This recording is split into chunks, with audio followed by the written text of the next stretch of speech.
기도하고 찬양을 하게 드리겠습니다. 참 주시 하나님 감사합니다. 저희가 또 하나님께서 나가신 주일 모여서 살아계신 하나님 이름을 부르며 찬양합니다. 하나님 찬양하며 함께 하시고 하나님 축복해 주시옵소서. 감사드리며 살아계신 우리 주 예수 그리스도 이름으로 기도하옵나이다. 아멘. 이 시간에 목마른 내용을 찬송할게요. 목마른 내용은 사랑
사랑이 바닷물결같이 우리에게 임하기를 소망합니다.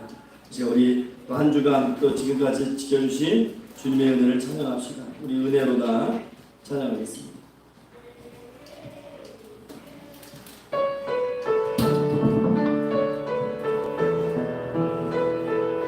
시작됐네.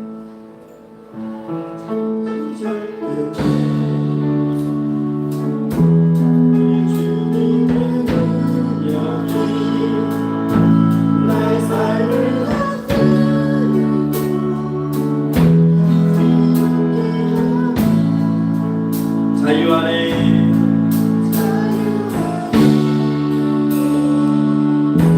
죄와 사망으로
삶 가운데서 우리를 지켜주시고 우리와 함께 하시는 그 주님의 은혜를 찬양하는 저와 여러분들이 입술되기를 축원합니다.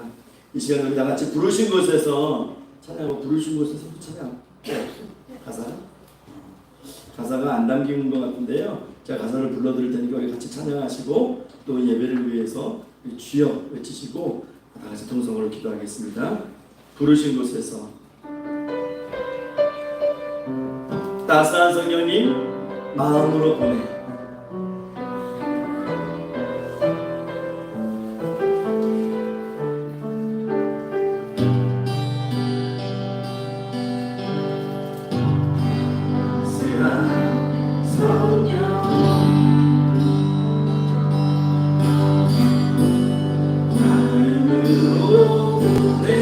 내 몸을 감싸며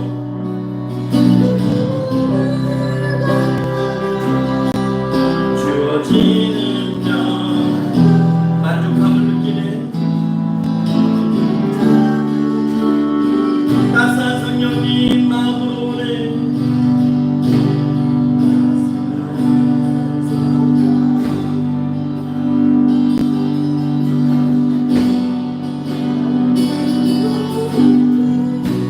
내 몸을 감싸며 주어지는 평안 만족함을 느끼는 부르신 곳에서 나는 예배하네.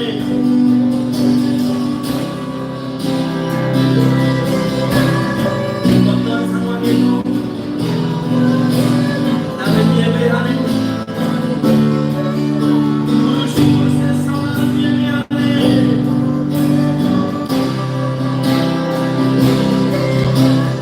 어떤 상황에도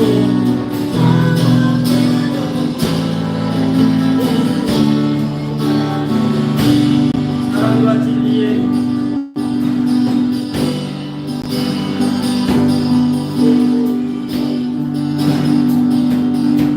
한줄기를 보내 내 몸을 감싸며 주어지는 평안 사랑을 느끼네. 부르신 곳에서 나는 예배하네. 사랑에도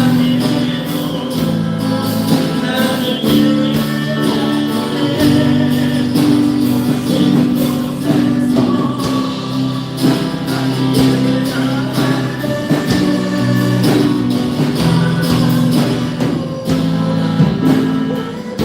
사랑과 진리의 한줄기 보내. 사랑과 진리의 보내.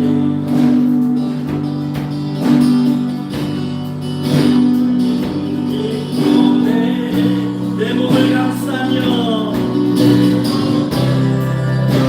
주어지는 편안함 그 사랑을 느끼네.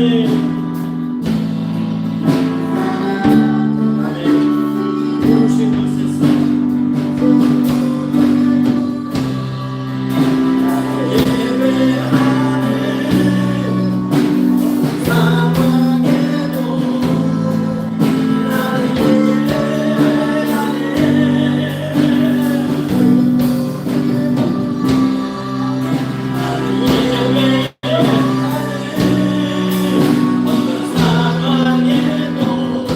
나는 부르신 곳에서 나는 예배하네. 어떤 상황에도 나는 예배하네. 부르신 곳에서 나는 예배하네. 어떤 상황에도 나는 여러분도 부르신 곳에서 나는 예배하네. 부르신 곳에서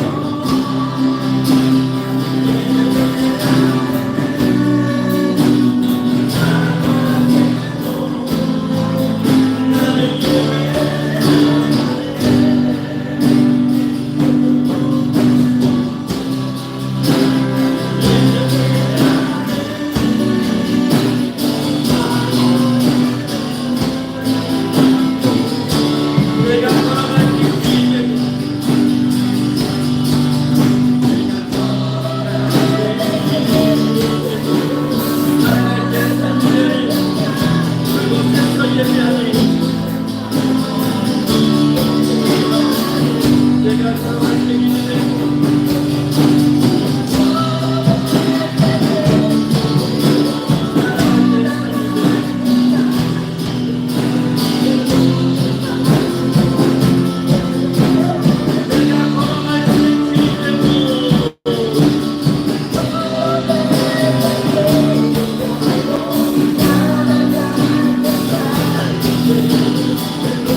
여호와는 선하시고 정직하시니 그러므로 그의 도로 죄인들을 교훈하시리로다. 온유한 자를 정의로 지도하시며 온유한 자에게 그의 도를 가르치시리로다. 여호와의 모든 길은 그의 언약과 증거를 지키는 자에게 인자와 진리로다. 아멘. 참 좋으신 하나님 감사합니다. 오늘도 걸어가고 복된 날 허락하셔서 이 주일 저희가 하나님 앞에 나와서 예배드릴 수 있는 은혜 주심을 감사합니다. 하나님 기쁘게 예배 받아주시고 하늘의 은혜 내려주시옵소서. 마귀 사탄이 회방치 못하게 하시며 하나님 홀로 영광 받아주시옵소서. 준비된 모든 예배 순서마다 성령의 기름으로 부어주시고 하나님 함량하여 주시옵소서. 감사드리며 살아계신 우리 주 예수 그리스도 이름으로 기도하옵나이다. 아멘.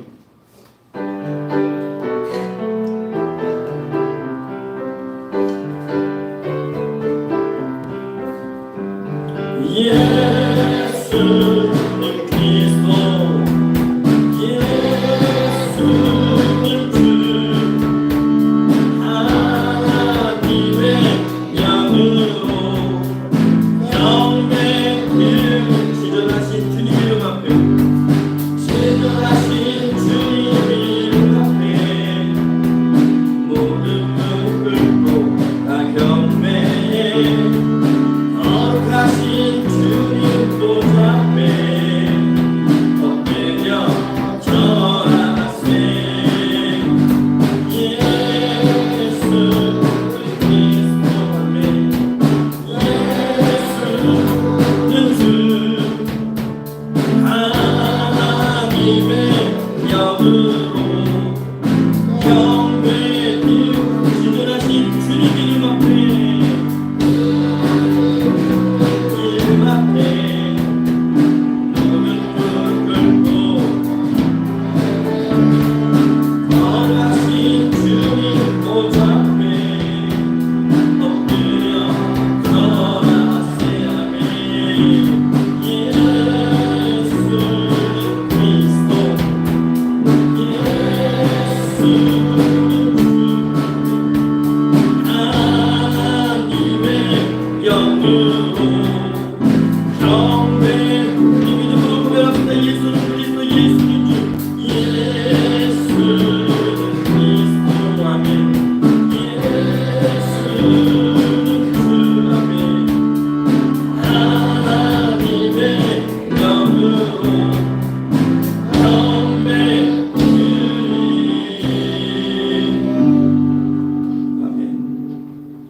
성식기록 시간입니다.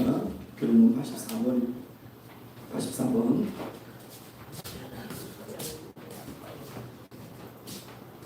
히브리서 11장 말씀입니다.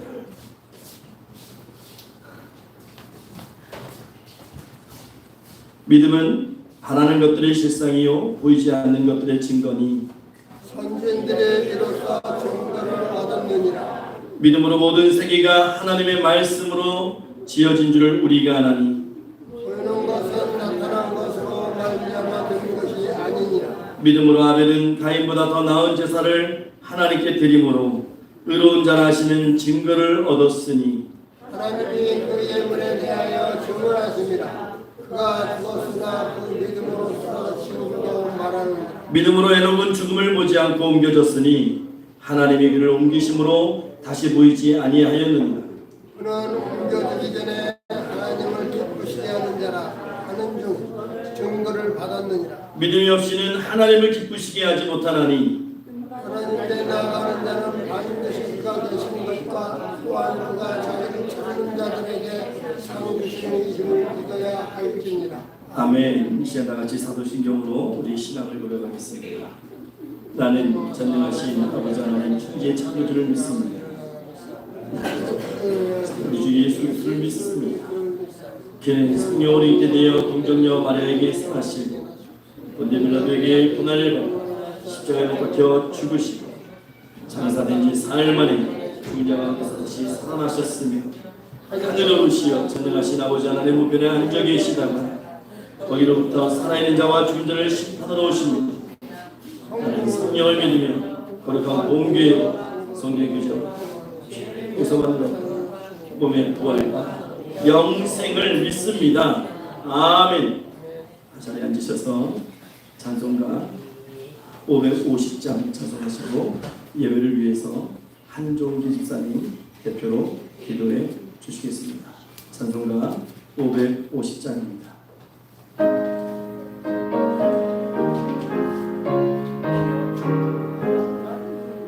시온의 영광이 빛나는 아침 어둡던 이 땅이 밝아오네. 슬픔과 애통이 기쁨이 되니 시온의 영광이 비춰오네. 시온의 영광이 빛나는 아침 매였던 종들이 돌아오네. 오래전 선지자 꿈꾸던 목을 만민이 다 같이 누리겠네. 보아라 광야에 밭조가 피고 말랐던 시냇물 흘러오네. 이 산과 저 산이 마주쳐 울려 주 예수는 종을 찬송하네. 땅들아 바다야 많은 섬들아 찬양을 주님께 드리려라. 사인과 죄악이 가득한 땅에 찬송이 하늘에 사무치네. 아멘.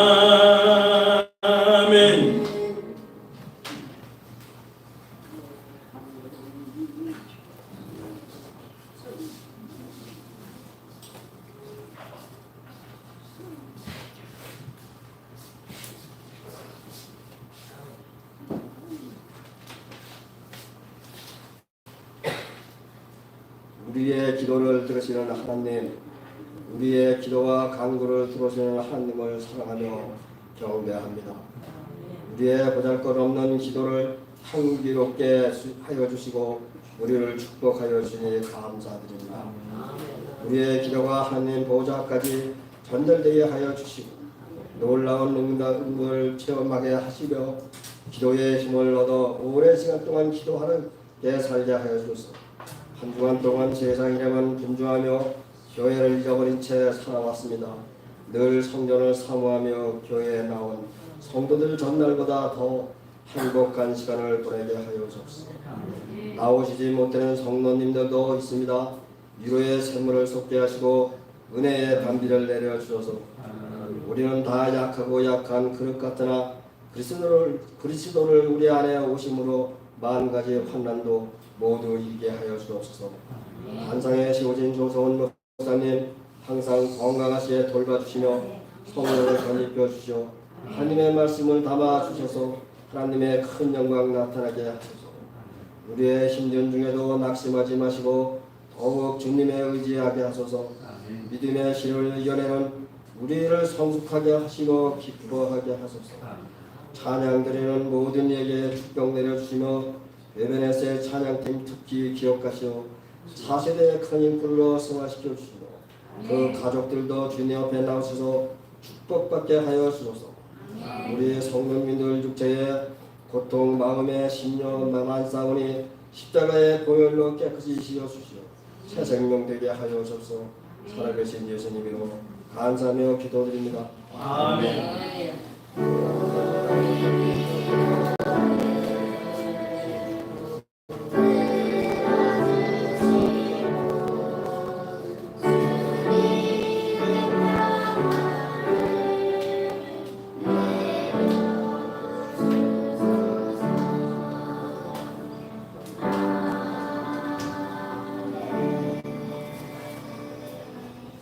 오늘 말씀은 로마서 1장 16절과 17절의 말씀입니다. 로마서 1장 16절과 17절 말씀, 신약성경 239페이지입니다.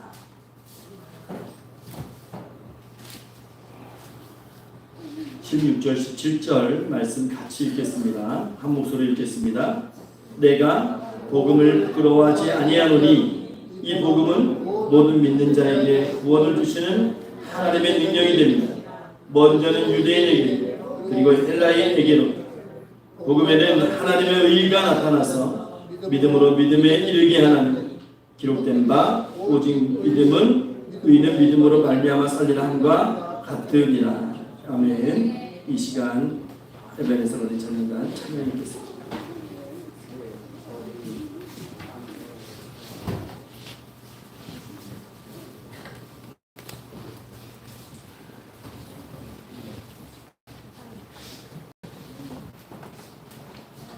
자꾸 왜 오른쪽으로 가냐니까.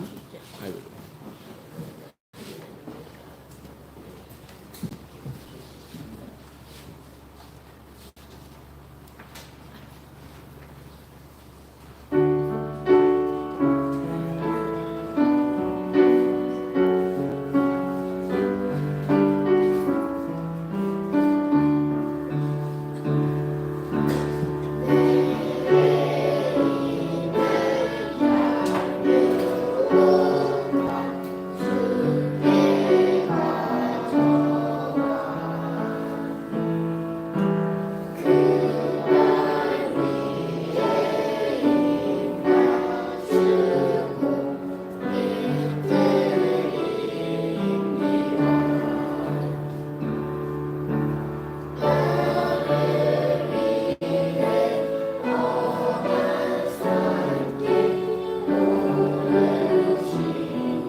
시간에는 두나미 상상도를 찬양해 주겠습니다.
다 같이 기도하겠습니다. 참 좋으신 하나님 감사합니다. 이 시간 살아계신 하나님 말씀 앞에 섭니다. 하나님 말씀을 교훈하시고 말씀을 듣는 모든 신령들 우리는 깨닫는 은혜 하나님 허락해 주시옵소서. 감사드리며 살아계신 우리 주 예수 그리스도 이름으로 기도하옵나이다. 아멘. 할렐루야. 이 시간 하나님께서 찾으시는 예배자 받으시기를 주의 이름으로 축원합니다. 오늘 로마서 1장 16절 17절 말씀일 때 우리 제목 한번 읽어보겠습니다. 복음의 능력, 복음의 능력입니다. 오늘 로마서 이야기 세 번째 시간입니다. 인터넷 기사에 이런 눈에 띄는 제목의 기사가 있었어요. 죽은 엔진 살리는 세계 최고 명장. 죽은 엔진 살리는 세계 최고 명장. 대한항공의 최고의 정비사로 불리는 김용기라는 분의 이야기인데요. 여러분, 대한항공의 정비사만 3,800명이 있대요. 비행기를 정비하는 사람이 그 중에 최고의 명장이에요. 30년 넘게 항공 분야의 정비사로 일을 했는데 이분의 전담 특기는 뭐냐면 죽은 엔진을 살리는 겁니다. 죽은 엔진을 살리는 거. 비행기가요, 여러분, 대한항공급 되면 한 300톤 나갑니다. 300톤. 300톤짜리 이 철덩이가 하늘을 날아다니는 거예요. 되게 신기하지 않습니까? 그러기 위해서는 양쪽에 강력한 엔진이 두 개가 막 힘을 막 쏟아내면서 그러면서 하늘로 이제 날아가게 되는 건데, 근데 이 엔진이라고 하는 것이 이게 무한정 나는 것이 아니고 엔진의 대체적인 수명 시간이 25,000시간 됩니다. 그러니까 25,000시간이 지나고 나면, 가동한 지 25,000시간이 되면 그 엔진은 이제 수명을 다하는 거예요. 그걸 그냥 버리느냐? 그게 아니고 그 엔진을 가져다가 다시 재조립해서 새롭게 만들어내야 되는 것이죠. 전 안 가봤지만 한국에서 우리나라에서 LA까지 비행기가 12시간 정도 걸린다고 해요. 12시간 정도. 왕복 24시간이잖아요. 그러면. 근데 25,000시간을 운행하려면, 그러니까 한국에서 LA를 한 1,000번 정도 왕복을 하고 나면 그 엔진은 이제 수명이 끝나는 거예요. 근데 엔진의 부품 수가 10만 개입니다. 10만 개. 10만 개가 좀 넘는다 그러는데 이거를 다 분해해가지고 다시 교체해주고 다시 뭐 이렇게 닦아줘야 되고 막 그런 작업들이 있겠죠. 그 작업을 해야 되는데 이분이 컴퓨터보다 기계보다 더 정확하게 재조립한다는 거예요. 그래서 이 실수를 10,000분의 1로 줄인답니다. 10,000분의 1. 사람이 기계보다 더 뛰어나게 정확하게. 참 대단하죠. 저는 이 기사를 보면서 이런 생각을 해봤어요. 야, 이 김용기라는 분이 죽은 엔진을 살리는 최고의 명장이라면 사도 바울은 무슨 명장입니까? 사도 바울은 복음의 명장이죠. 사도 바울은 복음의 명장입니다. 여러분, 로마 교회가 개척된 지 20년이 지났어요. 그들의 열심이 사라졌어요. 첫 열심을 다 잃어버렸습니다. 그래서 이제는 복음에서 율법주의로 돌아가자는 그런 이단 세력의 말에 넘어가게 되는 거지. 그러니까 어떻게 되겠어요? 기도 생활, 전도 생활, 이 신앙 생활이 다 무너져 버리는 거예요. 그래서 바울이 죽어가는 이 로마 교회를 살리기 위해서 편지를 쓰는데 이 복음의 편지가 로마서라고 말씀을 드렸어요. 그렇죠? 그래서 이 사도 바울은 뭐라고 고백하냐면 내가 할 수만 있다면 가서 여러분에게 직접 복음 증거하기를 원한다. 이렇게 이야기했어요. 사도 바울은 그 누구에게도 복음 외에는 빚진 것이 없는 사람입니다. 누구에게도 돈을 꾸거나 생명을 구걸하거나 그랬던 사람이 아니에요. 그리스도부터 받은 그 복음의 축복, 그 복음의 빚진 자가 돼서 로마 교인들을 찾아가서 그 복음의 빚을 갚기 원한다. 이렇게 이야기하고 있는 겁니다. 여러분 오늘 우리가 읽은 16절과 17절 말씀은요. 로마서에서 가장 중요한 부분이에요. 여러분 이 두 구절이 로마서 전체 내용을 함축하고 있습니다. 그래서 여러분 다른 부분에서 조금 졸던 분들도 오늘은 조심해야 안 돼요. 너무나 중요한 내용. 그리고 우리가 신앙생활하면서 두 가지의 원론적인 질문에 부딪히게 되는데 그것에 대해서 이야기하고 있어요. 여러분 복음의 능력이 무엇인지 구원이 무엇인지 오늘 사도 바울이 이 두 가지를 지금 말씀하고 있는 거예요. 그래서 이것만큼은 우리가 신앙생활하면서 꼭 알고 그렇게 돌아갔으면 좋을 것 같습니다. 우리 16절 말씀을 다시 한번 읽겠습니다. 16절 시작. 내가 복음을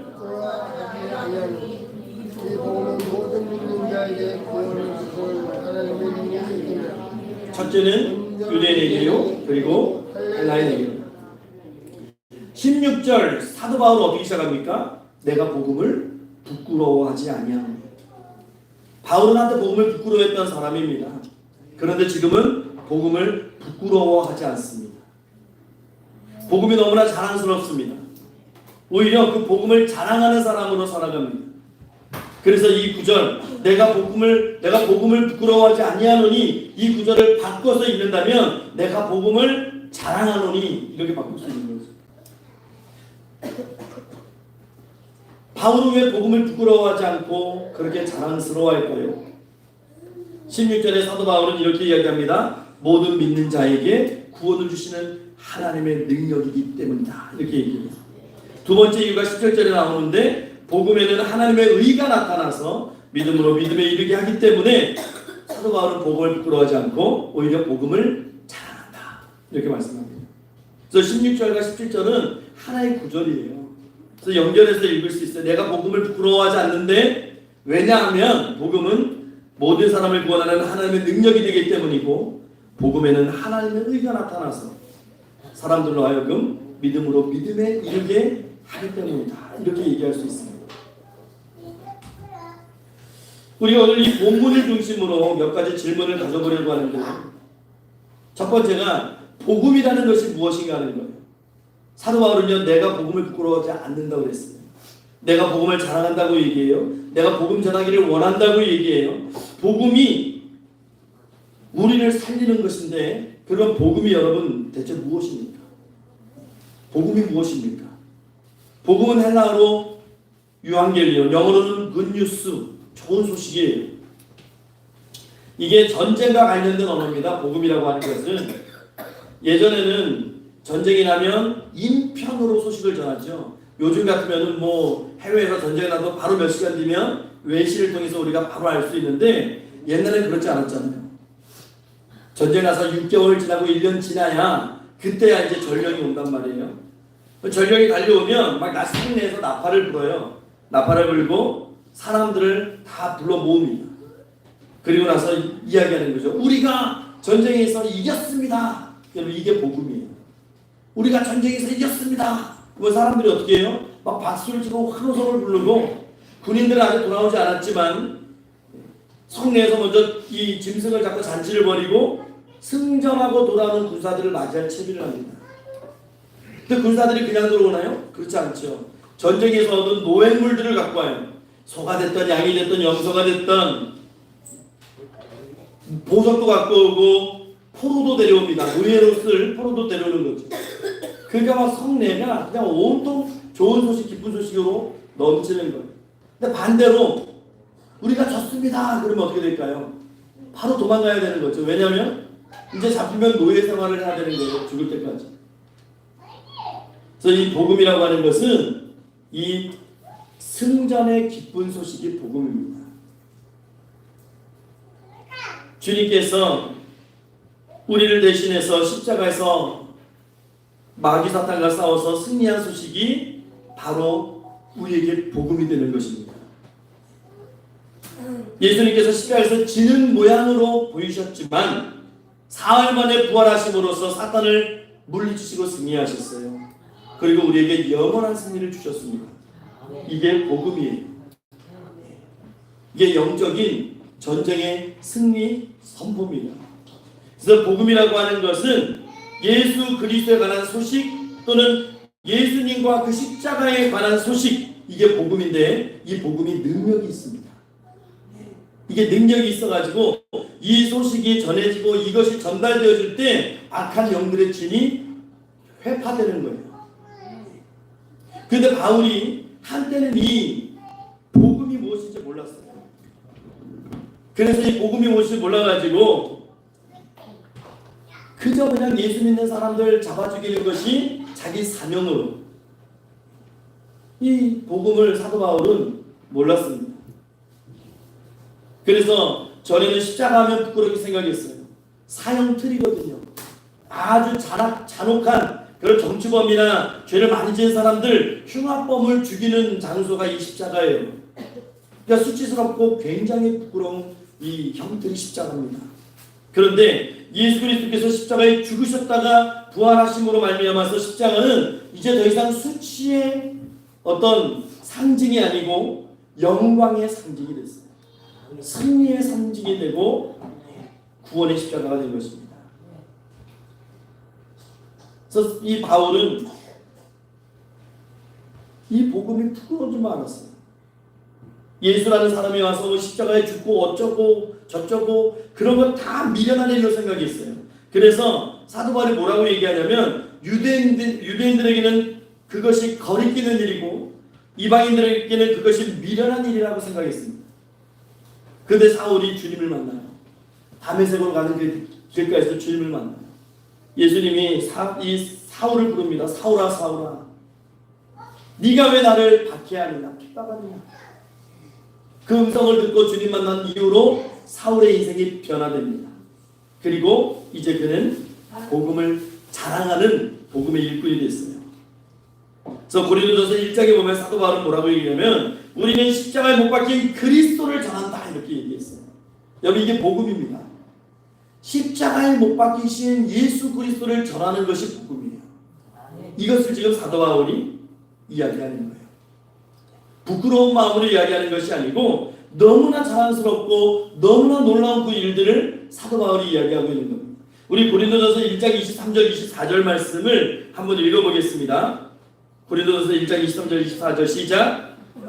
십자가에 못 박힌 그리스도를 전하니 유대인에게는 거리끼는 것이요 이방인에게는 미련한 것이로되 오직 부르심을 받은 자들에게는 유대인이나 헬라인이나 그리스도는 하나님의 능력이요 하나님의 지혜요. 여러분 사도 바울이 그리스도는 무엇이라고 정의하고 있어요? 하나님의 능력이고 하나님의 지혜라고 말씀하고 있어요. 그리스도는 그런 의미가 있는 거예요. 그래서 이 그리스도를 증거하는 것을 사도 바울은 너무나 자랑스러워하는 겁니다. 그리고 우리가 고린도전서 2장 2절 말씀 사도 바울의 고백을 또 한번 같이 읽어볼게요. 시작. 내가 너희 중에서 예수 그리스도와 그의 십자가에 못 박히신 것 외에는 아무것도 알지 아니하기로 작정하였습니다. 사도 바울은요 예수 알기 전에 자신이 가지고 있었던 모든 지식을 배설물처럼 여기겠다라고 이야기해요. 그리고 오직 예수 그리스도와 그의 십자가 사건만을 기억하겠다고 얘기하는 거예요. 이것이 바로 바울이 전하기 원했던 복음입니다. 우리가 여러분 복음 얘기하는데 이 복음은 사도 바울이 이야기하는 복음은 이거예요. 십자가에 달리신 예수 그리스도. 예수님께서 나의 죄를 지시고 2000년 전에 십자가에 죽으시고 피 흘리심으로 내 죄가 용서받았고 그가 죽은 지 사흘 만에 부활하심으로 영원한 승리와 생명을 우리에게 주신 겁니다. 이게 복음입니다. 여러분, 이게요 논리적으로 설명할 수 있는 내용이 아니에요. 이게 뭐 국어교과서 펴고 무슨 사회나 과학교과서 펴가지고 사람이 죽었는데 3일 만에 부활했대, 이건 논리적으로 설명할 수 있는 부분이 아닙니다만은 이게 믿음의 선포로 이루어질 때 정말 하나님의 택하신 자들은 마음이 열리는 거예요. 귀가 열리고 이거 이성적으로는 못 믿겠는데 뭔가 마음이 뜨거워지고 또 그를 둘러쌌던 악한 영들이 쫓겨가는 거예요. 이게 복음의 능력입니다. 이 복음을 저와 여러분들에게 주신 거예요. 그래서 이 복음의 소식은 부끄러운 것이 아니고 너무나 자랑스러운 것이죠. 그 주님을 만난 사도 바울은 인생이 바뀐 거예요. 막 자랑하고 싶은 거예요. 그래서 사도 바울은 툭 건들기만 하면 그냥 예수 그리스도의 복음이 줄줄줄 흐르는 겁니다. 여러분 생각해 보세요. 우리가 몸에 정말 아주 남들도 다 인정하는 귀한 금붙이를 붙이고 다니면 여러분 어떻게 하세요? 남들이 몰라주면 좀 알아보게 하려고 막 이렇게 반지 같은 거 끼면 막 이렇게 머리도 만지고 그러잖아요. 막 명품 시계, 저는 몰랐는데 손흥민 선수가 연봉이 180억이요. 근데 그 선수가 유일한 취미가 고가의 시계를 모으는 취미가 있대요. 그래서 이렇게 어떤 파파라치가 그냥 반바지 입고 생활에서 나온 그 손흥민 선수를 찍었는데 뭐 티셔츠는 뭐 다 반바지도 티셔츠 10만 원이 안 돼요. 근데 이 신발이 10몇만 원이고 시계가 1억 3천만 원짜리. 그걸 차고 나왔어요. 근데 이게 놀라우세요? 여러분, 그 현금왕이라고 불리는 그 킥복싱 선수가 있어요. 그 사람은 시계가 세계 사람밖에 없는데 230개가 그래요. 시계가 그냥 모든 게 다 다이아로 이렇게 있어요. 여러분 그런 거 하나 갖고 있으면 우리 어떻게 해요? 물론 막 겁나죠. 누가 훔쳐갈까봐. 하지만 이렇게 좀 보이려고 막 하지 않겠어요? 이 시계가 얼마짜린데 이 반지가 어디 건데 자랑하고 싶은 거예요. 사도 바울이 그런 거예요. 지금 누가 묻기만 하면 그냥 예수 그리스도의 복음이 막 나오는 거예요. 자랑하고 싶은 거예요. 내가 그 주님의 사랑을 받은 사람이야. 내가 그 주님의 사랑을 받는데 그 사랑이, 주님의 사랑이 누구 나에게 값없이 주신대. 그러니까 전하기 시작하는 거예요. 그리고 사도 바울은 그 사명을 깨달았어요. 이것이 그 축복을 선언하는 것이 내 사명이구나. 가는 곳마다 선전합니다. 여러분, 저와 여러분의 심령 속에도 예수 그리스도와 그의 십자가만을 자랑할 수 있기를 주 여러분을 축원합니다. 이것이 부끄러운 것이 아니고 자랑스러운 거예요.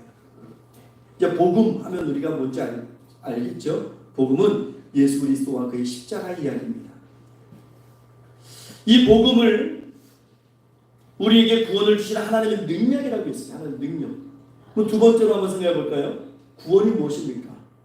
우리에게 구원을 주시는 하나님의 능력이다 그러면 우리에게 구원을 주신다? 굉장한 걸 주시는 것 같은 어감이 들죠? 이 구원이 무엇일까요, 여러분? 구원이 뭐예요? 우리가 이게 쉽게 질문하면요, 쉽게 대답 못합니다. 잘 못해요. 구원이 무엇입니까? 라고 질문을 하면 한참 뒤에 나오는 대부분의 대답들이 어떤 대답이 나오냐면 예수 믿고 살다가 천국 가는 것, 천국에 들어가는 것, 그것이 구원입니다. 그렇게 얘기를 많이 해요. 아이들도 학생들도. 여러분 어때요? 맞아요? 틀려요? 네? 반은 맞고 반은 틀린 거예요. 반은 맞아요. 우리가 예수 믿고 그럼 천국 갑니다. 천국 가야죠. 예. 나는 예수 믿는데도 여전히 나는 천국 갈 자신이 없다? 확신이 없다? 이거 상당히 곤란한 겁니다. 누구든지 예수를 믿으면 구원 얻는 길이 열리는 거예요. 사도 바울이 이야기합니다. 내가 복음을 부끄러워하지 아니하노니 복음은 모든 믿는 자에게 구원을 주시는 하나님의 능력이 됩니다. 여러분, 구원은 예수 믿고 천국 가는 거 맞습니다. 주님이 내 십자가를 지셨고 내 죄를 가지고 십자가를 지셨고 거기서 죽으셨어요. 그래서 내 죄가 용서받았고 내가 신분이 바뀌어진 겁니다. 이게 중요한 거예요. 신분이 바뀌어져요. 하나님의 자녀가 됐고 천국 백성이 됐고 성령님이 이제 나와 동행하시고 내 안에 내주하시고, 그래서 내가 권세 있는 삶을 살아갈 수 있는 거예요. 그러니까 우리가 구원이라고 하는 것은 죽어서 하나님 나라 천국에 들어가는 것, 그것 반쪽짜리 정답이지만 나머지 반은 무엇이에요? 내가 하나님의 자녀로, 천국 백성으로 성령님이 내 안에 계시고 동행하심으로 내가 능력 있는 현재의 삶을 살아가야 되는 것, 그게 구원이에요. 구약 성경에서는 구원을 여러 가지로 설명해요. 속박에서 자유함을 얻는 것 구원 맞습니다. 또 억압에서 놓여지고 노예에서 놓여지는 것 구원 맞습니다. 그래서 이스라엘이 애굽에서 노예 생활하다가 모세의 인도로 자유함 받고 해방되는 것, 이거 구원 맞습니다. 또 병든 자가 치료받는 것도 구원이라고 이야기합니다. 영혼이 치료받는 것도 구원이지만 육신에서 질병에서 건진받는 것도 구원이라고 구약은 설명합니다. 또 환난에서 건진받는 것, 구덩이에 던져서 죽을 사람이 누군가 끌어내줘서 살아나는 것, 물에 빠진 사람을 건져내는 것, 다 구원입니다. 그리고 잃어버렸던 사람을 다시 얻게 되는 것, 이것도 구원입니다. 그래서 우리가 누가복음 15장에 탕자, 소위 탕자라고 말하는 이 아버지 집을 나갔다가 다시 돌아오는 이 아들, 구원이라고 우리가 받아들입니다. 이게 다 구약에서 이야기하는, 성경 이야기하는 구원의 개념이에요. 근데 우리가 거슬러 올라가 보면 다 하나님의 사람들이거든요. 하나님의 자녀 아닙니까? 이 가운데 하나님이 만들지 않은 사람이 어디 있습니까? 그런데 아담과 하와가 하나님의 명령에 불순종해서 선악을 알게 하는 나무의 열매를 먹음으로 말미암아서 죄 가운데 떨어져서 에덴 동산에서 쫓겨났어요. 구원에서 멀어진 겁니다. 그런데 우리가 그 복음을 듣고 다시 그리스도에게로 하나님의 품으로 돌아올 때 우리는 구원받은 존재로 신분이 바뀌는 거예요. 그래서 잃은 양 한 마리를 찾는 것, 그것도 구원의 사건입니다. 목자가 99마리를 두고 한 마리 양을 찾아오는 것, 바로 구원의 사건입니다. 구원이 이런 거예요.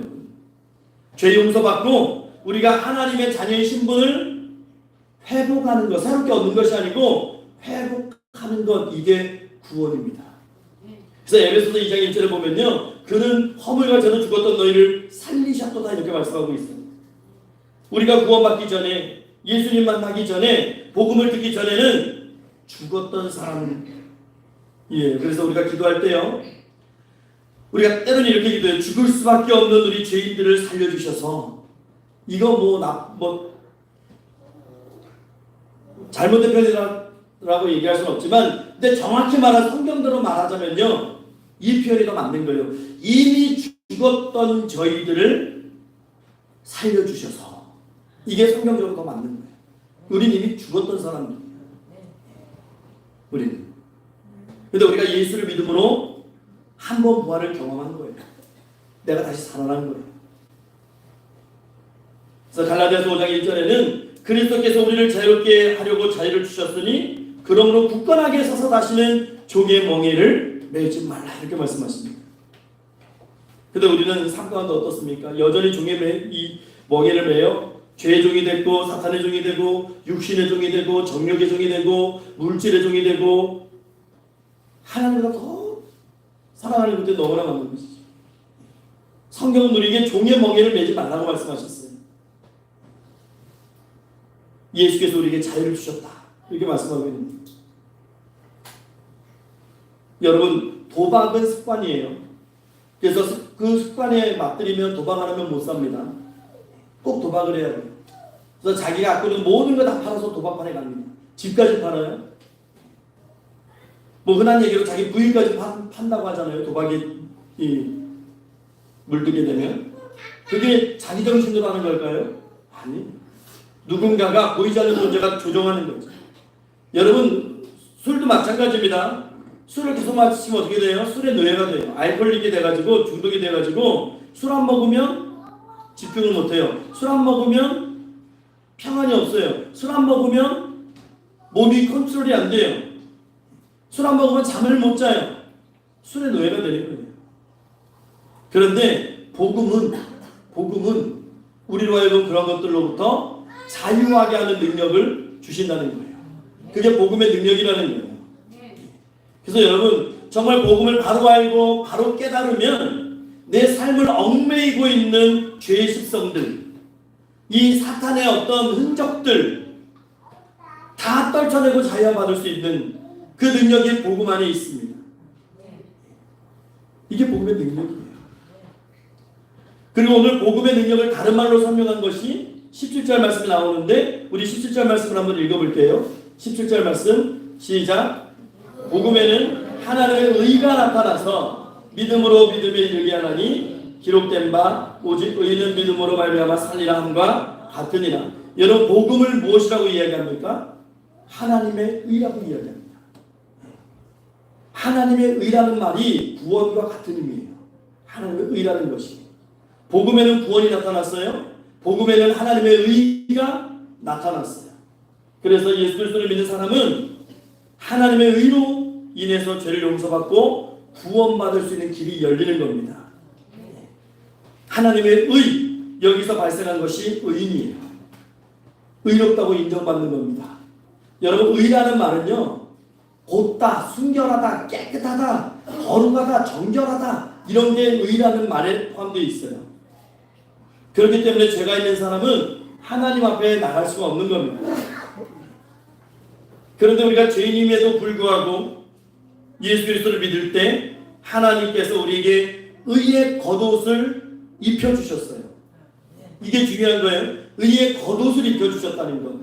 그 의의 겉옷이 우리 죄를 다 감춰주셨고 우리는 정결한 사람으로 인정받게 되는 존재가 된 겁니다. 이게 하나님의 의예요. 마치 이런 것이죠. 세상에 쓰레기가 많은데 밤새 눈이 많이 오면 어떻게 돼요? 다 덮어요, 쓰레기를. 그렇죠? 하얀 눈이 다 덮습니다. 그러면 다 하얗게 보이는 거죠. 그런 거예요. 우리 죄를요 하나님이요 덮어주시는 거예요. 여전히 우리가 죄를 짓고 죄인임에도 불구하고 하나님께서 우리에게 의롭다고 인정해 주신다는 거죠. 그래서 이것을 우리는 여러분 신앙생활 하시면서 이신칭의, 믿음으로 말미암아 우리를 의롭다 하시는, 의롭다고 칭해 주시는 이신칭의 또는 이신득의, 이게 사도 바울의 구원의 신앙이거든요. 이신득의, 믿음으로 말미암아 의를 얻었다. 의를 얻었다. 구원을 얻었다. 의로운 자만이 하나님을 설 수 있는 거예요. 이게 구원입니다. 그래서 사도 바울은 오늘 본문 17절에서 오직 의는 믿음으로 말미암아 살리라. 하박국 2장 4절의 말씀을 인용해서 이 교리를 설명해 주고 있는 거죠. 여러분 이게 왜 의냐면 구약에는요 율법이 650개 조항이 있어요. 650개 조항에서 하나라도 어기면 다 어긴 거예요. 난 간음하지 않았어요. 나는 살인하지 않았어요. 그러나 남을 미워한 죄가 있으면 그 사람은 650개 다 어긴 사람이에요. 율법은 다 지켜도 한 가지만 어겨도 그냥 죄인이 되는 게 율법입니다. 여러분 그러면 질문 한번 드려볼게요. 나는 지금까지 살면서 누구도 한 번도 누구를 미워해 본 적이 없습니다. 나는 지금까지 살면서 한 번도 거짓말을 해본 적이 없습니다. 여러분 그런 인생이 있을까요? 그런 인생이 있을까요? 그러면 율법적으로 따지면 다 죄인이에요. 다 구원 못 받는 거예요. 그런데 그것을 하나님께서 의의 겉옷으로 덮어주시는 거예요. 그걸 덮어주시는 거예요. 우리의 불의와 우리의 죄와 우리의 거짓을 다 덮어주세요. 그리고 우리를 죄 없다고 인정해 주시는 거예요. 내가 정말 죄 없는 존재가 아니고 죄 없는 존재로 봐주시는 거예요. 인정해 주시는 거예요. 왜? 예수 그리스도를 믿음으로. 그 믿음으로 말미암아 하나님을 설 수 있는 존재가 되는 거예요. 이게 바로 하나님의 의입니다. 여러분 광복절 되면 특사들이 나와요. 그렇죠? 그러니까 뭐 이 내용은 다 차치하고라도 여러분 특사라는 것이 무엇입니까? 특사는요 특별히 사면받는 사람들이에요. 죄 용서를 받는 거예요. 그 사람 형량 더 채워야 되는데 그냥 나라에서 그래 너는 좀 죄도 뉘우치는 것 같고 감옥 안에서 열심히 또 갱생하는 모습을 보여줘서 너는 특별히 사면해 줄게. 너의 남은 그런 형기를 단축시켜서 내버려 줄게 하는 게 특사 아닙니까? 우리도 마찬가지예요. 우리가 여전히 죄인임에도 불구하고 하나님께서 예수 그리스도의 십자가 사건으로 말미암아 내가 너를 의롭다고 말해줄게. 그리고 우리를 천국으로 이끌어 주시는 거예요. 여러분 우리가 알잖아요. 나 자신의 본성, 우리의 본성은 그렇게 의롭지 못합니다. 우리는 늘 죄성을 가지고 있어요. 우리 인격의 가장 기본은 죄성 아닙니까? 솔직히 그렇잖아요.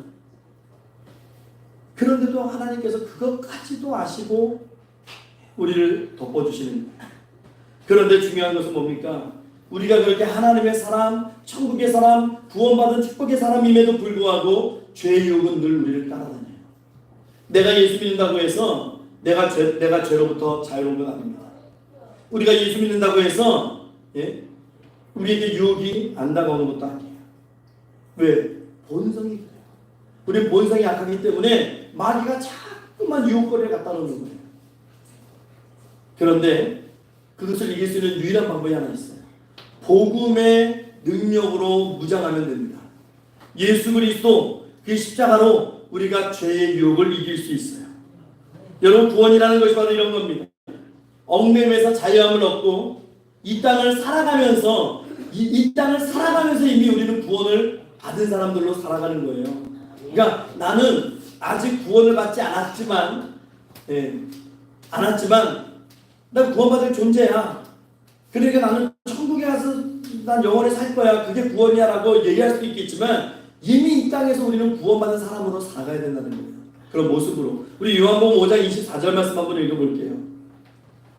요한복음 5장 24절 시작. 내가 진실로 너에게 이르노니 내 말을 듣고 또 나 보내신 이를 믿는 자는 영생을 얻었고 심판에 이르지 아니하나니 사망에서 생명으로 옮겼느냐. 영생을 얻었고라고 과거형을 써요. 이미 우리는 예수를 믿는 순간 영생을 얻은 사람들입니다. 앞으로 영생을 얻을 것이다가 아니고 이미 영생을 얻었고라고 하는 그런 사람들이에요. 우리는 구원받은 존재입니다. 근데 한 가지 꼭 기억하셔야 돼요. 이 구원이라고 하는 것이 내 노력이나 내 업적이나 내 공로로 또는 내가 아는 가족이나 친지나 내가 친한 사람 때문에 내가 구원받는 것이 아니에요. 우리 에베소서 2장 8절 말씀 한번 읽어볼게요. 에베소서 2장 8절 시작. 너희는 그 은혜에 하여 믿음으로 말미암아 구원을 받았으니 이것은 너희에게서 난 것이 아니요 하나님의 선물이라. 구원은 선물이라고 성경은 우리에게 정확히 이야기합니다. 여러분 복음은 능력이에요. 죄 중에 있는 사람을 예수를 믿음으로 구원받게 하는 축복으로 이끌어가는 능력이 이 복음에 있습니다.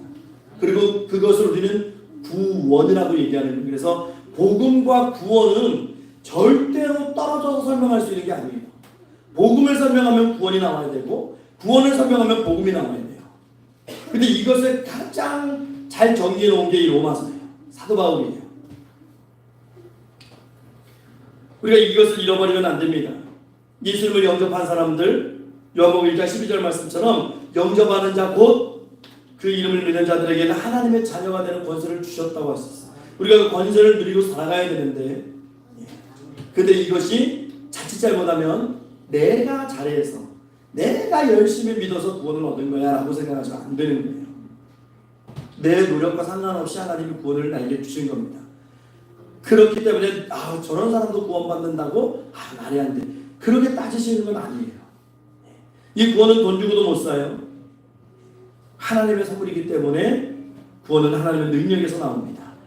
이런 거예요. 지금은 돌아가셨지만 한때는 이 조우련 선수가 한때는 아시아의 물개라고 별명이 있었잖아요. 한국과 일본 사이에 있는 그 현해탄이라고 하는 그 바다를 몇 번 이게 왔다 갔다 한 사람 아닙니까? 굉장한 수영 선수죠. 그런데 이 선수가 아무리 수영을 잘해도 태평양은 못 건너는 거예요. 거의 태평양은 어떻게 건너겠어요? 비행기 타고 12시간을 날아가야 되는 거예요. 그런데 사람은 수영으로 못 건너가는데 말씀드린 대로 비행기 타고 건너가는 거예요. 이게 구원이에요. 사람으로는 구원을 얻을 수 없는데 하나님의 의로 복음의 능력에 우리가 올라타면 넘어가는 거예요. 이게 구원입니다. 우리 노력으로는 절대 안 돼요. 절대 안 됩니다. 그래서 여러분, 저와 여러분들 그리고 우리 주위에 앉아있는 이분들이 다 하나님의 능력으로 하나님의 선물인 구원을 받은 사람이라는 것을 꼭 기억하시기 바랍니다. 그 구원받은 존재들은 그렇게 귀한 거예요. 귀한 겁니다. 이 구원은 예수 그리스도를 믿음으로만 얻을 수 있어요. 이렇게 질문하는 사람들이 있어요. 꼭 예수 믿어야만 구원 얻느냐? 다른 거 믿으면 안 되냐? 하는 사람들이 있습니다. 그러나 구원은 예수님만을 믿어야만 얻을 수 있습니다. 예수님께서는 말씀하셨잖아요. 나는 길이요 진리요 생명이니 나로 말미암지 않고는 아버지께로 올 자가 없느니라. 어떤 사람이 이렇게 얘기를 해요. 서울에서 부산 가는데 길이 하나냐? 경부고속도로 타고 가도 되고 국도 타고 가도 되고 막말로 동해안 아니고 서해안으로 뺑 돌아만 가도 시간은 좀 걸리지만 뭐로 가도 부산만 가면 되는 거 아니냐? 그럼 우리가 구원받는 것도 여러 가지 아니냐? 꼭 예수 믿어야만 구원받느냐? 그거 틀린 말이죠. 예수 믿어야만 구원받습니다. 사도행전 4장 12절 말씀에 천하 인간의 구원을 얻을 만한 다른 이름을 우리에게 주신 일이 없다라고 못 받고 있습니다. 오직 예수밖에 없습니다. 오직 예수밖에 없어요. 꼭 기억하십시오. 예수를 믿으면 구원받는 거예요. 착한 일 한다고 구원받느냐? 아니에요. 사람은 말씀드렸잖아요. 본성이 약하기 때문에 우리 안에서 선한 일이 나올 수가 없어요. 오늘 꼭 기억하셔야 되는 말씀. 중요한 것은 이 구원을 주셨는데 이 복음의 능력을 우리가 회복해야 된다는 거예요. 회복. 이것이 지금 로마서를 쓴 사도 바울의 입장인 거예요. 회복해야 됩니다. 우리가 구원받은 것으로 끝나는 것이 아니에요. 천국에 가는 건 물론 중요하지요. 그런데 지금 내 삶 속에서 오늘의 삶 속에서 이 복음의 능력이 우리에게 주어졌단 말이에요. 이걸 가지고 하나님께서는 우리가 복음의 사람으로 능력 있게 살아가기를 원하는 거예요. 근데 우리는 너무나 쉽게 주저앉아 버려요. 우리는 너무나 쉽게 포기하게 돼요. 이 복음의 능력을 의지하고 당당히 살아갈 때 성령께서 우리를 인도하실 것이고, 그러면 우리 안에 평안이 이루어질 것이고, 원망도 다 사라질 것이고, 사랑이 넘칠 것이고, 죄의 고리가 끊어질 텐데, 그것이 복음의 능력이고 이 삶 가운데서 이루어지는 천국의 기쁨인데, 그것을 놓치면 안 돼요. 사도행전에 보니까 베드로가 예수의 이름으로 안전병을 일으키죠. 내게 은과 금은 없지만 나사렛 예수 그리스도 이름을 명하는 일어나서 걸어라 했을 때 걸어요. 그게 복음의 능력이거든요. 나사렛 예수 그리스도 이름으로 명하는, 귀신이 쫓겨나가고 마귀가 쫓겨나는, 이게 복음의 능력이에요. 여러분, 이 복음을 선포하시기 바랍니다. 복음을 선포하시고 날마다 증거하시기 바랍니다. 그런데 내가 기도를 게을리하고 내가 신앙생활을 게을리하고 내가 예배에 쭉 빠지게 되고 내가 전도하지 않으면 이 복음의 능력이 점점점 상실돼 가는 거죠. 자꾸 상실돼 가는 거예요. 소멸돼 가는 거예요. 소멸돼 가는 거예요. 그러니까 무기력한 크리스찬이 되는 거죠. 무늬만 그리스도인이 되는 것이고, 세상에 살아가면서 그리스도인으로서의 영향력이 전혀 없는 것이죠. 세상의 유혹에 쉽게 넘어지고 세상에 대해 쉽게 끌려가고, 하나님 보시기에는 너무나 안타까운 거예요. 여러분, 기독교를 핍박하고 박해하는 사람들, 욕하는 사람 참 많습니다. 비판하는 사람 많습니다. 물론 그분들이 잘못 생각하는 부분도 많지만, 그러나 우리들의 책임도 있는 거예요. 우리가 복음의 능력 안에 살지 못하기 때문에. 그러니까 욕먹는 거예요. 우리 때문에 예수님이 욕먹고 우리 때문에 하나님이 욕먹는 거예요. 예수 믿는 사람들 하나도 정직하지 않더라. 예수 믿는 사람이 사기만 잘 치더라. 예수 믿는 사람들 입만 열면 뻥이더라. 신용도 없다. 매일 그런 얘기를 듣는 거예요. 여러분, 우리가 복음의 능력을 회복해야 됩니다. 그러기 위해서 기도해야 되고 성령의 충만함을 구하셔야 돼요. 말씀을 읽으셔야 되고 예수의 이름을 선포하셔야 됩니다. 그때 우리가 복음의 능력을 구할 수 있어요. 성경에도요, 어떤 사람들은 경건의 모양은 있는데 경건의 능력이 없다고 기록하고 있어요. 겉은 그럴싸한데 속이 빈 거예요. 왜 그럴까요? 무기력한 그리스도인이 되었기 때문인 것이죠. 여러분, 뜨거운 마음으로 그렇게 신앙생활 하셔야 될 것입니다. 이 로마서를 받아들인 로마 교인들, 이 로마서가 로마 교인들에게 전달되었을 때 로마 교인들의 마음이 뜨거워지는 거예요. 복음이 회복되는, 그들 다 전도하기 시작합니다. 그래서 이 로마가 변화되는 초석을 가지게 되는 거예요. 여러분, 사도 바울이 로마에서 순교를 당하는데, 사도 바울이 로마에 순교 당할 때만 해도 유대인으로 있다가 로마에서 기독교인으로 예수를 영접한 사람이 약 2만 명이 된대요. 유대인이었는데 예수 믿고 그렇게 구원받은 사람이 사도 바울 당시 순교할 당시 2만 명. 그러면 얼마나 많은 이방인들이 구원을 얻었기 때문에, 유대인들이 2만 명 정도 회개했으면 얼마나 많은 사람들이 그가 사자밥이 되고, 우리가 요즘 예수 믿는다고 사자밥 안 되잖아요. 우리가 예수 믿는다고 우리를 누가 불태워 죽이지 않잖아요. 하지만 사자밥이 되고 화형에 처하고 지하 감옥에 갇혀도 예수 믿는 사람이 날마다 늘어나는 거예요. 왜 그럴까요? 이게 복음의 능력이 있기 때문입니다. 그래서 결국 어떻게 됩니까? 313년 콘스탄티누스 대제 때 기독교를 국교로 공인하는 거예요. 이제는 예수 안 믿으면 죽는 시대가 열리는 겁니다. 놀라운 일이죠. 이게 복음의 능력이에요.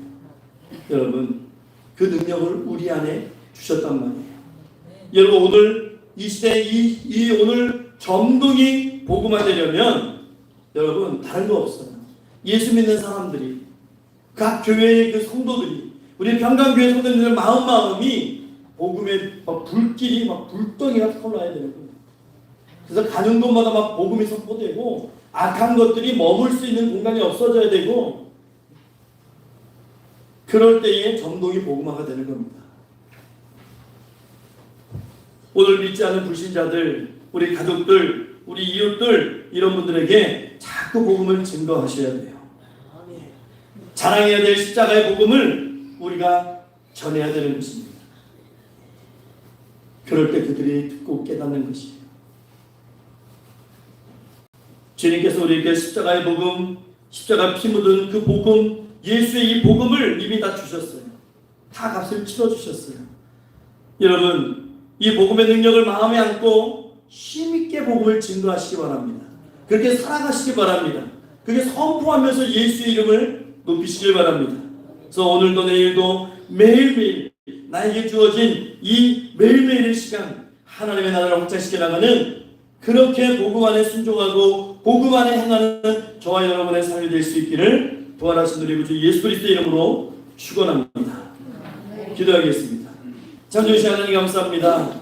복음의 은혜, 복음의 능력을 우리 안에 주셨는데 하나님, 우리가 그 능력을 소멸한 채로 살아가고 있습니다. 하나님, 불쌍히 여겨주시고 복음의 능력을 아버지 회복하는 하나님의 사람으로 살게 하옵소서. 그 복음 안에 순종하고 하나님과 동행하며 하나님의 뜻 이뤄드리는 믿음의 일꾼들 다 될 수 있도록 하나님 축복하여 주시고, 우리 안에 복음을 전하고자 하는 그 불덩이 같은 마음을 심어주셔서 아버지, 우리가 거하는 곳마다, 머무는 곳마다, 만나는 사람들에게 늘 복음을 증거하는 복된 축복의 입술 되게 하옵소서. 감사드리며 살아계신 우리 구주 예수 그리스도 이름으로 기도하옵나이다.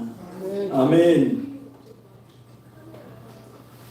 우리 찬송가 이 시간에 449장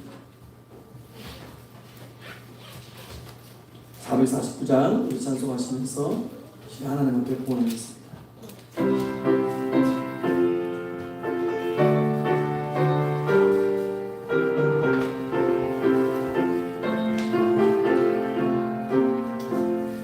예수 따라가며 복음 순종하면 우리 행할 길 환하겠네. 주를 의지하며 순종하는 자를 주가 늘 함께 하시리라. 의지하고 순종하는 길은 예수 안에 즐겁고 복된 길이로다. 해를 당하거나 우리 고생할 때 주가 위로해 주시겠네. 주를 의지하며 순종하는 자를 주가 안위해 주시리라. 의지하고 순종하는 길은 예수 안에 즐겁고 복된 길이로다. 남의 짐을 지고 슬픔 위로하며 주가 상급을 주시겠네. 주를 의지하며 순종하는 자를 항상 복 내려 주시리라. 의지하고 순종하는 길은 예수 안에 즐겁고 복된 길이로다. 우리 받은 것을 주께 다 드리며 우리 기쁨이 넘치겠네. 주를 의지하며 순종하는 자를 은혜 풍성케 하시리라. 의지하고 순종하는 길은 예수 안에 즐겁고 복된 길이로다. 주를 힘입어서 말씀 잘 배우고 주를 모시고 살아가세. 주를 의지하며 항상 순종하며 주가 사랑해 주시리라.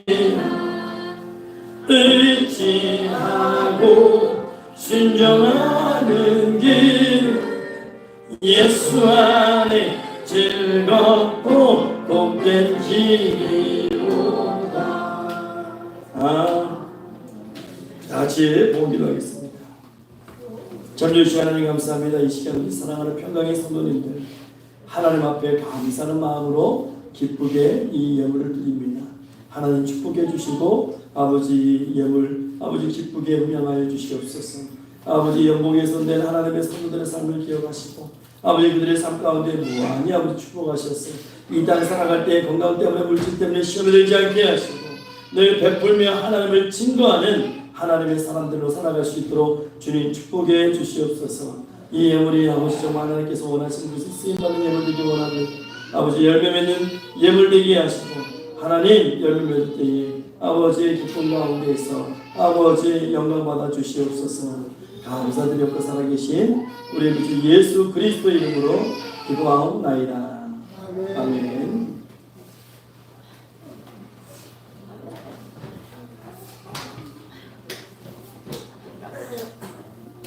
우리 시간 성도의 교신 시간입니다. 서로 인사 나누겠습니다. 주 이름으로 사랑합니다. 반갑습니다. 환영합니다.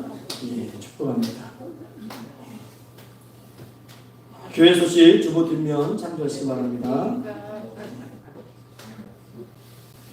올해 표는 교회를 든든히 세우는 한 해입니다. 여러분 교회를 든든히 세우는 한 해 되시기 바라고 하나님 중심, 말씀 주신 교회 중심의 신앙생활 하시기 바랍니다. 또 노인복지시설 설립을 위해서도 다 함께 기도해 주시고 또 우리 교회 목표를 위해서도 늘 기도하며 전도하는 교인들 되시기 바랍니다. 6월입니다. 전도로 하나님 나라를 확장하고 교회를 부흥시키는 능력의 달 6월 되시기 바랍니다. 거리 전도를 위해서 기도해 주시고 함께 참여해 주시고 주일학교 또 학생부 청년의 부흥과 또 교회 재정을 위해서도 기도해 주시고 좋은 애 청년과 조인 전도사 선교가 7월과 8월에 있습니다. 위에서 기도해 주시기 바랍니다. 한두 기사님, 안치세사님, 또 장남 한사티사님 건강회복을 위해서 기도해 주시고요. 성경 읽기와 성경 쓰기, 성경 암송에 모두 참여해 주시기 바랍니다. 그리고 특별히 오늘 교우들을 위해서 기도할 때에 최연순 집사님을 위해서 특별히 기도해 주시기 바랍니다. 지금 세종병원에 입원해 계시는데 갈비뼈 골절이 의심이 된대요. 그래서 이제 정밀 검사를 받고 이제 병원에서 또 치료를 하셔야 되는 것 같습니다. 여러분 최연순 집사님을 위해서 잘 치료될 수 있기를 위해서 여러분 기도해 주시기 바랍니다. 우리 이 시간에 주여 일창하시고 다 같이 통성으로 기도하겠습니다. 주여! 하나님 감사합니다. 은혜 가운데서 하나님을 불러주시고 아버지 사랑의 온도 전하시고 감사합니다. 아버지 특별히 최연순 집사님을 위해서 기도합니다. 아버지 갈비뼈 골절로 지금 병원에 입원해 계시는데 하나님 아버지 기절하게 하시고 아버지 하나님 잘 치유되어서 더욱더 강건한 육체가 하나님 것을 교수님 집사님의 수를 축복해 주시고 머리 어지러운 것도 깨끗하게 하시고 아버지 은혜 가운데 주님 축복 가운데 아버지 하나님 우리 집사님 붙잡아 주시옵소서. 아버지 하나님 이 시간 동안 들어오는 교수님 여러분님의 영광을 하시고 반드시 깨끗하게 하시고 머리 아버지 깨끗하게 하시고 아버지 하나님 안치세사님 아버지 이 어깨 아버지 끝이 아버지 회복될 수 있도록 내자는 축복하시고 아버지 목디스크와 어린이스크도 깨끗하게 하옵소서. 주님 하나님 이 회사님 하나님 앞에 예배드리는 부도의 컨디션 될 수 있도록 내자는 축복해 주시고 아버지 한사사님 아버지여 이 마지막 때에 하나님의 참된 일꾼은 아버지 쓰임 받을 수 있도록 아버지 하나님 참된 간절히 될 수 있도록 깨끗하게 치유하여 주시옵소서. 아버지 천안밀사님 아버지 또 김수사사님 아버지 정옥수 사모님 아버지 정미사사님 연락 중에 계십니다. 아버지 모세에게 주셔서 기력을 주셨어. 하나님 앞에 예배드리며 시간에 부르신 날까지 아버지 예배자를 지킬 수 있도록 이제 축복해 주시옵소서. 하나님 또한 이 시간 간절한 앞에 바라보기는 내전하는 민석교사님 아버지 오갈 때마다 늘 안전하게 지켜주시고 아버지 머리도 하나 사지 아니하도록 하나님께서 늘 인도하시고 함께하시고 보호해 주시옵소서. 아버지 또 같이 하는 아버지 선교 기관들과 단체들과 교회들이 있습니다. 아버지 하나님 그분들 함께하셔서 아버지 하나님 하나님께서 원하시는 열매 맺어들 수 있는 아버지 귀한 이 마지막 때에 정말 복음의 열정을 아버지 하나님 앞에 아버지 보여드릴 수 있는 아버지 교회와 단체와 기관될 수 있도록 내전 하나님 축복하시고 인도해주시고 어려운 것 얻는 내전 하나님께서 늘 주시는 은혜만 있게 하옵소서. 주님 감사합니다. 주님 축복해 주옵소서. 우리 이 시간 다 같이 일어나셔서 찬송가 620장 찬송하시며 축도로 예배를 마치겠습니다.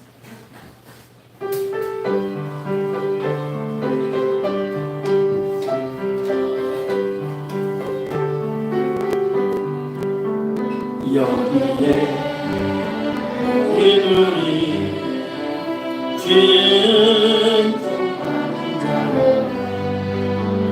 주께서 이 자리에 함께 계신 아멘. 언제나 주님만을 찬양하겠다. 아멘. 시여 할때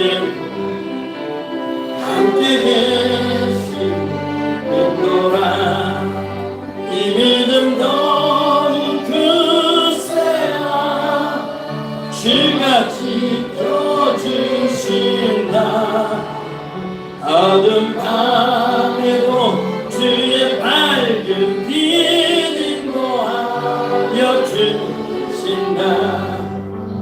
주의 뜻하시니 헤아리 언제나 주 뜻 안에 내가 있으리라.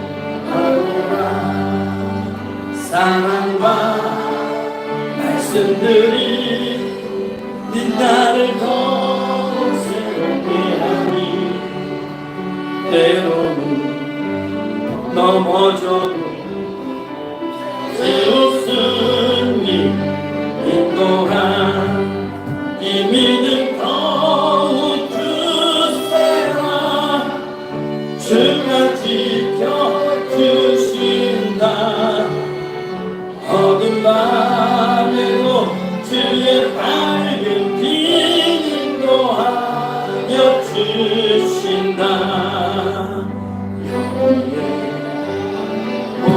주님 사랑하는 주의 자녀